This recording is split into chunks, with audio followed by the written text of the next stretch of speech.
Correct me if I'm wrong. Nakuhaan ng video ang paglangoy ng lalaking ito sa ilalim ng nagyayelong tubig. Napakadelikado ng ganito dahil pwedeng huminto yung puso mo sa sobrang lamig kapag nag-stay ka ng sobrang tagal dito.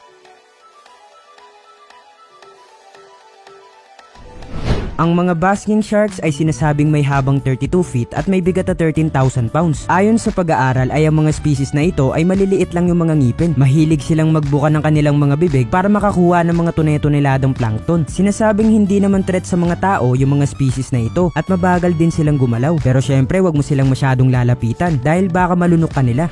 Ang pinakamahabang kuko na naitala sa Guinness World Record ay ang kuko ni Lee Redmond. May haba kasi itong 28 feet and 4.5 inches. Sinasabing inumpisahan niyang pahabain ito ng taong 1979 at nakapag-set ng world record noong 2008. Sa kasamaang palad ay kinailangang gupitin yung mga kuko ni Lee Redmond dahil sa isang car crash.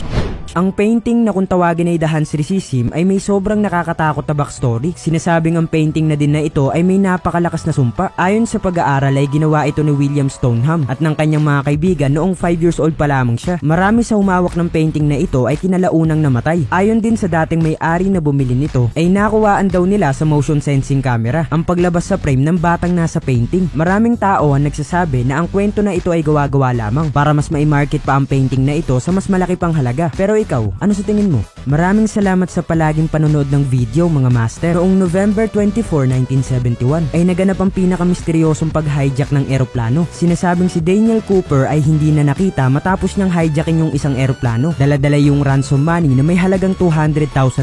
Ayon sa investigasyon ay tumalon siya sa eroplano na may taas sa 10,000 feet gamit ang kanyang parachute sa lugar ng Nevada, Mexico. Sa kabila ng malawakang manhunt na tumagal ng 45 years ay hindi na nila nakita ulit si Daniel Cooper. Dahil dito ay itinuring ang kasong ito bilang isa sa mga greatest cold cases sa history ng bansang USA. Si Bruce Campbell ay nakatira sa isang eroplano. Sinasabing binili niya yung eroplano na ito noong taong 1999 at nagkakahalaga ito ng $220,000. Sabi ni Bruce Campbell ay kaya niya daw napiling tumira sa eroplano ay dahil fire resistant ito. Mataas din daw ang security sa loob nito at hindi daw ito basta-basta masisira sa malalakas na hangin.